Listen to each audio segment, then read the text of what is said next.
Hello everyone, welcome back to my channel. आज हम लोग टेस्ट नंबर 61 कवर करेंगे। यूपीपीसीएस एंड आरओ के प्रारंभिक परीक्षा के लिए इम्पॉर्टेंट टेस्ट सीरीज़ है। तो बाकी के जितने भी टेस्ट हैं यानी कि 60 टेस्ट कंप्लीट हो चुके हैं, तो वो सारे टेस्ट भी आप लोग लगा लीजिए, ठीक है, जो न्यू स्टूडेंट है। सो स्टार्ट करेंगे फर्स्ट क्वेश्चन के साथ। पहला है, हड़प्पा में मिट्टी के बर्तनों पर सामान्यतः किस रंग का उपयोग हुआ था? ऑप्शंस हैं लाल, हरा, पीला या फिर नीला। तो हड़प्पा में मिट्टी के बर्तनों पर नॉर्मली जो कलर यूज़ किया जाता था वो था लाल रंग। Option number A is correct. Ancient history का क्वेश्चन है, हड़प्पा सभ्यता के लोग काले रंग से डिज़ाइन किए हुए खूबसूरत लाल मिट्टी के बर्तन बनाते थे। इन बर्तनों के ऊपरी हिस्सों में लाल रंग की पुताई कर दी जाती थी तथा निचले हिस्से में काले रंग से विभिन्न प्रकार की चित्रकारी की जाती थी। तो हालांकि ये सही है, लाल रंग से होता था, बट आपको ये याद रखना है, कभी कभी स्टेटमेंट के थ्रू क्वेश्चन पूछ लिया जाता है, तो इस तरीके से ये लाइन वहाँ पर आ सकती हैं। ओके, तो ये याद रखना है। नेक्स्ट है, दक्षिण भारत में स्थित अरिकामेडु का रोमन नाम निम्नलिखित में से कौन सा था? ऑप्शंस है पोडुका, बेरीगाजा, मसूलीपत्तनम या फिर मुजिरिम। जो अरिकामेडु का रोमन नाम था वह था Poduke. Option number A is correct. Alright, ये भी एंशियंट हिस्ट्री का ही क्वेश्चन है। अरिकोमेडु, थोड़ा सा डिफरेंस है, कोई बात नहीं, हो सकता है टाइपिंग मिस्टेक हो गई हो, का रोमन नाम पोडुका था। अरिकामेडु, बेरीगाजा, मसूलीपत्तनम और मुजिरिम सभी प्राचीन काल के महत्वपूर्ण पत्तन थे। ओके, नेक्स्ट है, अशोक ने जगह जगह जाकर लोगों को शिक्षा देने के लिए अधिकारियों की नियुक्ति की। इन अधिकारियों को निम्नलिखित में से किस नाम से जाना जाता था? ऑप्शंस है धम्माधिकारी, धम्मगुरु, धम्म महामात्य या फिर धम्म अमात्य। Okay, so correct answer is Dhamma Mahamatya. Option number C is correct. ये भी एंशियंट हिस्ट्री का है। अशोक द्वारा धम्म की शिक्षा देने के लिए नियुक्त किए गए अधिकारी धम्म महामात्य कहलाते थे। ओके, नेक्स्ट है, विशिष्टाद्वैत के सिद्धांत का प्रतिपादन किसने किया था? ऑप्शंस है मध्वाचार्य, बल्लभाचार्य, निम्बार्काचार्य या फिर Ramanujacharya. Okay, so correct answer is Ramanujacharya. Option number D is correct. Ramanuja ने विशिष्टाद्वैत के सिद्धांत का प्रतिपादन किया था। ओके, जिसके अनुसार आत्मा परमात्मा से जुड़ने के बाद भी अपनी अलग अलग सत्ता बनाए रखती है। ओके, नेक्स्ट क्वेश्चन है, निम्नलिखित में से किसके द्वारा महाराजाधिराज की उपाधि धारण की गई थी? योर ऑप्शंस आर चंद्रगुप्त प्रथम, समुद्रगुप्त, चंद्रगुप्त द्वितीय या फिर कुमारगुप्त। इनमें से किसी एक ने या फिर सही उत्तर का चयन करना है। ओके, सो ऑप्शंस आपके आएंगे केवल एक, केवल एक और दो, केवल एक और तीन या फिर केवल दो और चार। ओके, मैं आपको ऑप्शंस एंड क्वेश्चन एक साथ दिखा देती हूँ ताकि कोई क्वेरी ना रहे।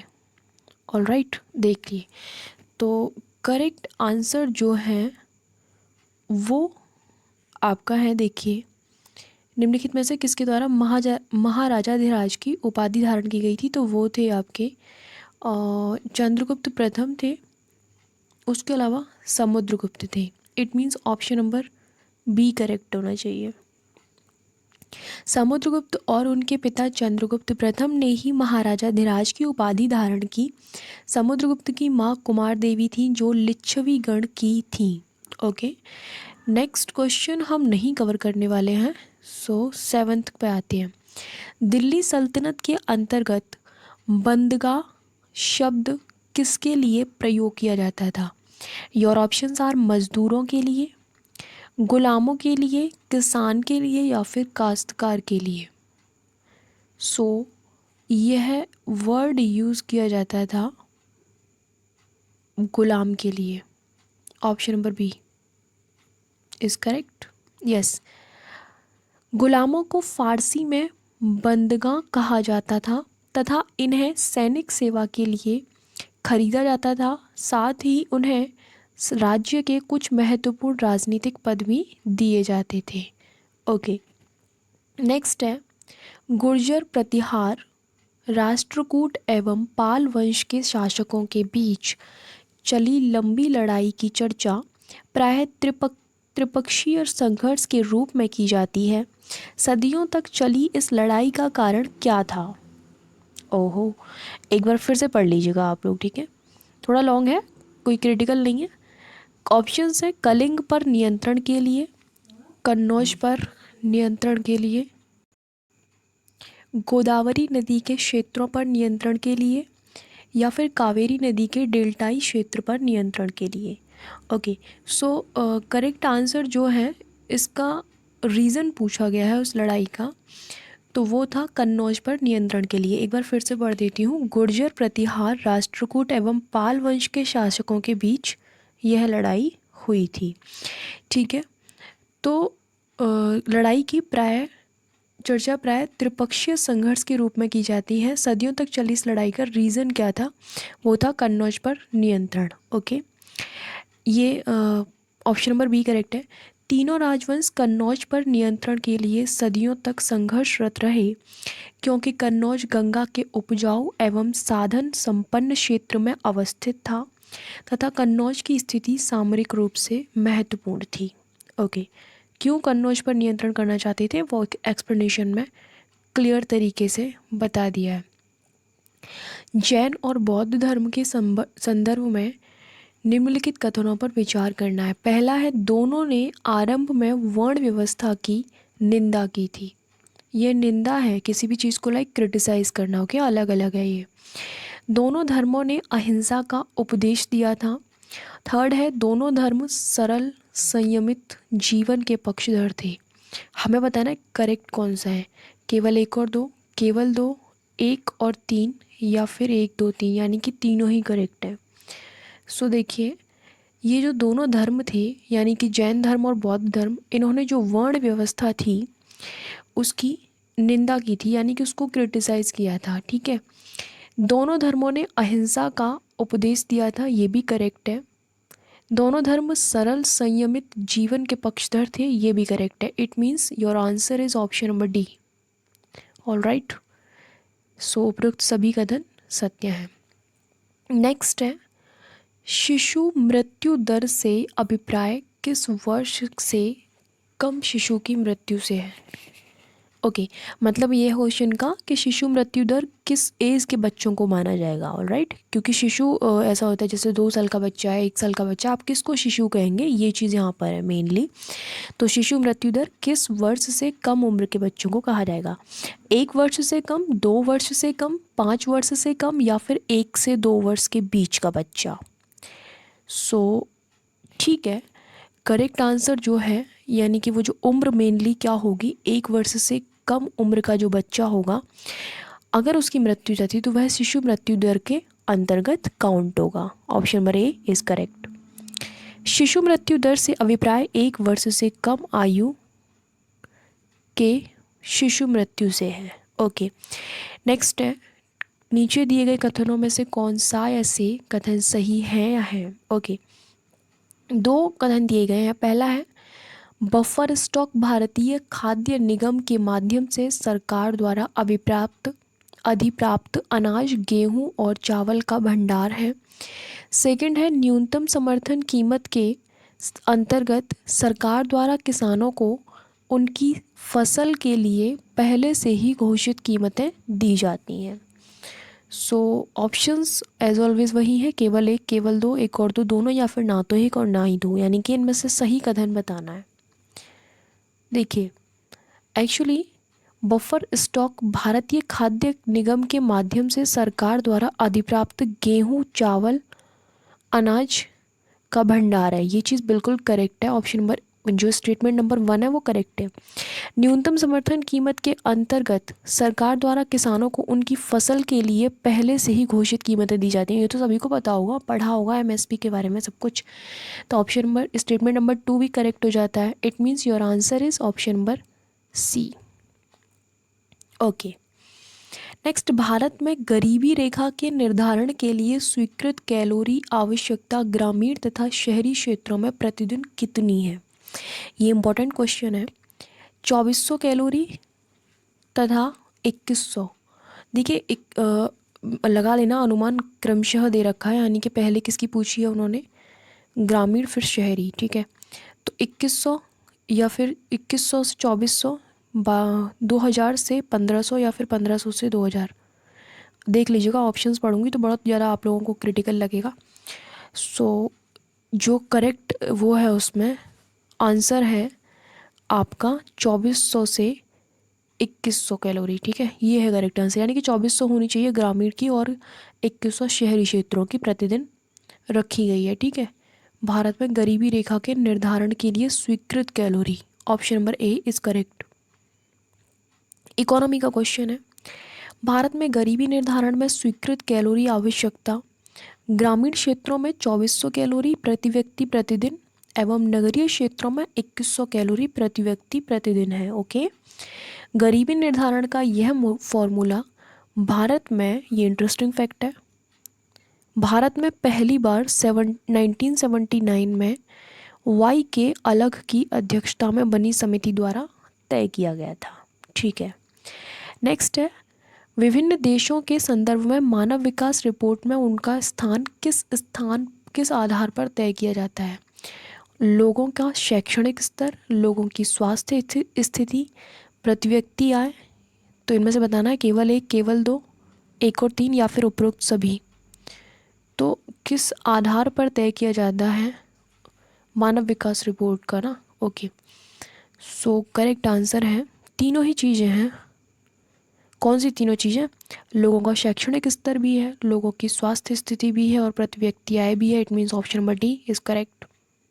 ओके, संयुक्त राष्ट्र विकास कार्यक्रम यानी कि United Nation Development Programme UNDP, जिसको आप शॉर्ट में कहते हो, इसके द्वारा प्रकाशित की जाती है क्या? मानव विकास रिपोर्ट। ये चीज़ आपको सबसे पहले पता होनी चाहिए कि कोई भी रिपोर्ट या इंडेक्स किसके द्वारा जारी की जाती है, ठीक है। इस रिपोर्ट में देशों की तुलना लोगों के शैक्षणिक स्तर, यानी कि जो उनकी स्कूली शिक्षा हुई है वो, उनकी स्वास्थ्य स्थिति और उनकी प्रति व्यक्ति आय के आधार पर करता है। ओके, निम्नलिखित में से भारत में मृदा अपरदन के प्रमुख कारण कौन से हैं? वन विनाश, दावानल, रासायनिक खादों का उपयोग या फिर सुपोषण। इनमें से बताना है केवल एक और दो, केवल एक, दो और तीन, केवल एक, तीन और चार, या फिर ये चारों ही रीजंस हैं। करेक्ट आंसर क्या है? सो करेक्ट आंसर इज, देखिए, वन विनाश है, मृदा अपरदन के प्रमुख कारण पूछे हैं ना, एंड नेक्स्ट जो है आपका दावानल ऑल्सो, रासायनिक खादों का उपयोग also. Option number B should be correct. सुपोषण कैसे हो सकता है? नहीं है सुपोषण। भारत में भूमि के अपक्षय के लिए उत्तरदायी कुछ प्रमुख कारण हैं, वो दे रखे हैं।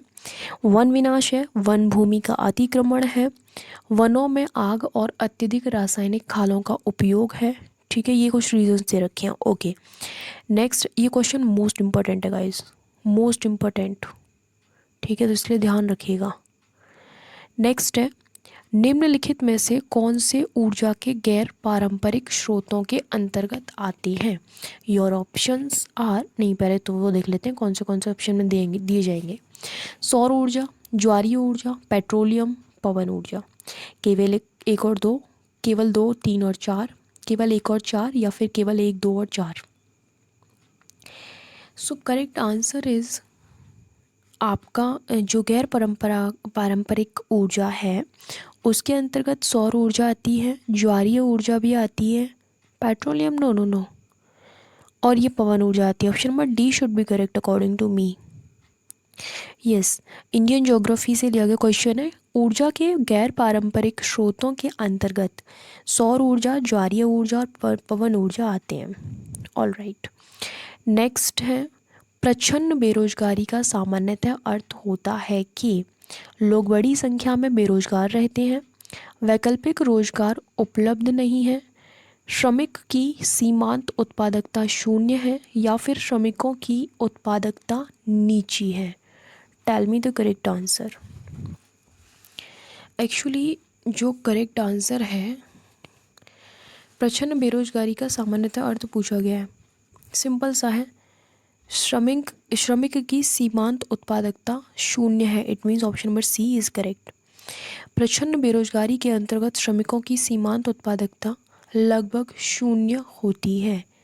ओके, नेक्स्ट है, निम्नलिखित कथनों पर विचार कीजिए। एक वर्ष की अवधि में देश में उत्पादित हुए सभी वस्तुओं को और सेवाओं के अंतिम बाजार मूल्य को उस देश की राष्ट्रीय आय कहते हैं। ध्यान से पढ़िएगा स्टेटमेंट को। भारत के सकल घरेलू उत्पाद में कृषि क्षेत्र का सर्वाधिक योगदान है। ओके, सो ऑप्शन तो एज ऑलवेज वही है, केवल एक, केवल दो, एक और दो, दोनों, या फिर ना तो एक और ना ही दो। हमें बताना क्या है, सत्य कथन। तो आप चाहें तो स्टेटमेंट को दोबारा पढ़ सकते हैं। वेल, यहाँ मैं आपको बताने वाली हूँ कि इसमें से कौन सा कथन सही है। सो जैसा कि इसमें बोला गया है कि एक वर्ष की अवधि में देश में उत्पादित हुए सभी वस्तुओं और सेवाओं के अंतिम बाजार मूल्य को उस देश की राष्ट्रीय आय नहीं कहा जाता। इट्स कॉल्ड जीडीपी, सकल घरेलू उत्पाद जो होता है। ठीक है, तो ये गलत है। और भारत के सकल घरेलू उत्पाद में कृषि क्षेत्र का नहीं, सेवा क्षेत्र का है, तो ये भी गलत हो जाएगा। सेवा क्षेत्र का सबसे ज़्यादा योगदान है, तो दोनों ही गलत हैं। ऑप्शन नंबर डी करेक्ट हो जाना चाहिए। यस, एक वर्ष की अवधि में देश में उत्पादित हुए सभी वस्तुओं और सेवाओं का अंतिम बाजार मूल्य उस देश का सकल घरेलू उत्पाद यानी कि जीडीपी होता है। भारत देश के सकल घरेलू उत्पाद में सर्वाधिक योगदान सेवा क्षेत्र का, ना कि कृषि क्षेत्र का। ठीक है, तो क्लियर हो गया ये क्वेश्चन, इकोनॉमी का है। नेक्स्ट है, निम्नलिखित में से किसे अंतर्राष्ट्रीय करेंसी के रूप में कागजी स्वर्ण के नाम से जाना जाता है? डॉलर को, विशेष आहरण अधिकार को, या फिर यूरो को, या फिर गिल्डर को? करेक्ट आंसर इज विशेष आहरण अधिकार। Option number B is correct. ये भी इकोनॉमी का ही क्वेश्चन है। 1967 में अंतर्राष्ट्रीय मुद्रा कोष के यानी कि इंटरनेशनल मॉनेटरी फंड जो है, IMF की बात हो रही है, नियंत्रण में सोने को अंतर्राष्ट्रीय करेंसी के रूप में विस्थापित करने के लिए विशेष आहरण अधिकार का सृजन किया गया। वर्तमान में प्रतिदिन इसकी गणना 5 देशों, जिनके नाम है फ्रांस, जर्मनी, जापान, ब्रिटेन और अमेरिका, की 4 करेंसियों यूरो, डॉलर, जापानी येन, पौंड और स्टर्लिंग की डॉलर में मूल्य के भारित योग के रूप में होती है। इसमें अब चीन की मुद्रा, जिसका नाम है रनमी, बड़ा अजीब नाम है, को भी शामिल कर दिया गया है। ठीक है, अब देख लीजिएगा, बड़ा ही अजीब है, मैंने तो अजीब तरीके से ही पढ़ दिया है, नाम भी अजीब है। वेल, नेक्स्ट है, हरित क्रांति के परिणामों के संबंध में नीचे दिए गए कथनों पर विचार करना है। ठीक है, harit kranti is most important topic for your exam, so ध्यान से उसे पढ़ लीजिएगा, उससे क्वेश्चन आता है। आरंभ में केवल गेहूं एवं चावल के उत्पादन में वृद्धि हुई। सेकंड स्टेटमेंट है, उर्वरकों एवं कीटनाशकों का प्रयोग बढ़ा। थर्ड स्टेटमेंट है, खाद्यान्न की वस्तुओं की कीमतों में अपेक्षाकृत कमी। हमें क्या बताना है, कमी आई। सत्य कौन सा है, केवल 1 और 2, केवल 2 और 3, केवल 2, या फिर केवल 1, 2, 3, यानी कि तीनों ही सही हैं। देखिए, दोबारा से देख लेते हैं। हरित क्रांति में आरंभ में केवल गेहूं और चावल के उत्पादन में वृद्धि हुई थी, सही बात है। उर्वरकों एवं कीटनाशकों का प्रयोग बढ़ा था, ये भी सही है। और खाद्यान्नों की वस्तुओं की कीमतों में अपेक्षाकृत कमी आई थी, ये भी सही है। तीनों ही सही है, तो इट मीन्स क्या आंसर होना चाहिए, डी। एग्रीकल्चर का क्वेश्चन है और हरित क्रांति से संबंधित उपरोक्त तीनों ही कथन बिल्कुल सही हैं। ठीक है, नेक्स्ट क्वेश्चन है, निम्नलिखित में से कौन सा असत्य पूछा गया भाई। विटामिन ए त्वचा और आँखों को स्वस्थ रखता है। विटामिन B1 घाव भरने में सहायक होता है। विटामिन सी रोगों से लड़ने में सहायक है। और विटामिन डी हमारी अस्थियों और दांतों के लिए कैल्शियम का उपयोग करने में हमारे शरीर की सहायता करता है। Which is incorrect. Vitamin B घाव भरने में सहायक होता है, नहीं, विटामिन सी है जो घाव भरने में सहायक होता है। बायोलॉजी का क्वेश्चन है, एक बार देख लेते हैं। विटामिन B1 कार्बोहाइड्रेट के पाचन में सहायक होता है, जबकि बात करें घाव भरने की तो वहाँ विटामिन सी काम आता है। ठीक है, तो देखिए आपके 20 क्वेश्चंस कंप्लीट हो चुके हैं और बात करें टेस्ट की तो 61 टेस्ट कंप्लीट हो चुके हैं। इसके अलावा अगर आप लोगों को PDF की नीड है तो साइट के नीचे, साइट के डिस्क्रिप्शन बॉक्स, ओहो मैं क्या बोल रही हूँ, साइट का लिंक वीडियो के डिस्क्रिप्शन बॉक्स में दे रखा है, तो वहाँ पर विजिट कीजिए, PDF मिल जाएगी, मिल के जाएगी, मतलब पता चल जाएगा किस तरीके से लेनी है। पूरी टेस्ट सीरीज़ के थ्रू ही PDF मिलेगी। वहाँ नहीं जा सकते हैं तो इस पर कॉल या व्हाट्सएप कर लीजिए। ओके ठीक है, तो आपके 61 टेस्ट कंप्लीट हो चुके हैं। Thank you so much for watching my video. मिलते हैं नेक्स्ट वीडियो में, तब तक के लिए ध्यान रखिए अपना और दूसरों का। Bye bye, take care.